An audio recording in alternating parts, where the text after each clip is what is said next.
এত বাজে হবে খাবারগুলো কখনোই ভাবতে পারিনি। এত স্বপ্ন নিয়ে গিয়েছিলাম যে এই অক্টোপাস খাওয়ার জন্য। বাট খাওয়ার পর মনে হচ্ছে লিটারালি বমি করে দিছি। সো হ্যালো এভরিওয়ান, আসসালামু আলাইকুম। আশা করি সবাই অনেক অনেক বেশি ভালো আছো। আমরা অনেক অনেক বেশি ভালো আছি। এই যে দেখো, আজকে ফ্রাইডে সন্ধ্যার পর আমরা চলে গিয়েছিলাম নূরজাহান রোডে পতেঙ্গা ক্যাফেতে। আর হচ্ছে যাওয়ার পর দেখাচ্ছি তোমাদের। এই যে হচ্ছে যাওয়ার সময় দেখো রাতের হচ্ছে দৃশ্যটা এত সুন্দর হয়, আসলে এটা না বলে আসলে পারা যায় না। স্পেশালি হচ্ছে ঢাকা শহরের যে রাতের দৃশ্যটা দেখো। আমরা হচ্ছে এই যে পতেঙ্গা ক্যাফেতে চলে আসি, আর সেখানে আমরা অর্ডার করেছি একটা হচ্ছে dory fish, Patenga mini beach singara and হচ্ছে অক্টোপাস। তো আমরা হচ্ছে কখনো ভাবিনি যে অক্টোপাসটা খেতে এতটা বাজে হবে, মানে এক্সপ্লেইন করার মতো না। তো যাই হোক, আমরা ওয়েট করতেছি, আর এখানে প্রচুর প্রচুর মানুষ।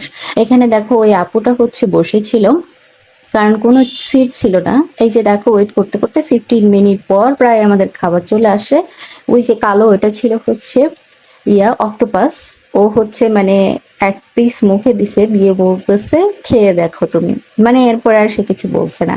আর এই যে ডরি ফিশ ছিল, আর ওখানে দিছে মিনি ভেজ সিঙ্গারা। ডরি ফিশটা খুবই মজা ছিল, সেটা হচ্ছে বলে বোঝানো যাবে না।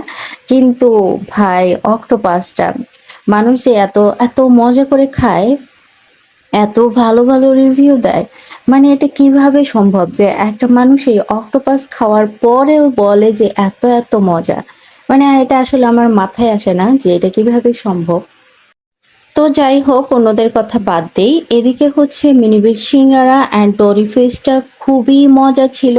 আর যদিও হচ্ছে আমরা ধানমন্ডিতে খাই, সেটা নেভাল পয়েন্টে, ওটাও অনেক বেশি মজা। আর পতেঙ্গা ক্যাফেতে এটা ছিল, এটাও অনেক মজা ছিল। কিন্তু হচ্ছে নেভাল পয়েন্টে এই হচ্ছে অক্টোপাসটা করে না, শুধু কাঁকড়াটা করে। আর হচ্ছে পতেঙ্গাতে এই ইয়াটা পাওয়া যায়, কি বলে হচ্ছে অক্টোপাসটা, বাট খুবই বিশ্রী খেতে। আর যাদের ভালো লাগে তারা তো খাইছো। আর এদিকে দেখো আমাদের খাওয়া শেষ, আর অক্টোপাসটার এই যে দেখো আমি 2-3 পিস খাইছি, মানে দুইজনে মিলে কি। তারপরে হচ্ছে এটা রেখে আমরা হচ্ছে চলে আসছি, কারণ আমাদের পক্ষে সম্ভব ছিল না। আমি ওকে বারবার দুষ্টুমি করে বলতেছিলাম এই নাও খাও, এত সব করে আসলা খাবা। তখন বলতেছিল না তুমিই খাও, আমি খেতে পারবো না এটা। তাই আমি বলছি আর জীবনে বলবা যে এটা খাবা? বলে বলে না। এই যে আমরা খাওয়া দাওয়া শেষ করে হচ্ছে এই যে ক্যাফের বাইরে দাঁড়ায় আছি, আর একটু হচ্ছে ভিডিওস করে নিলাম।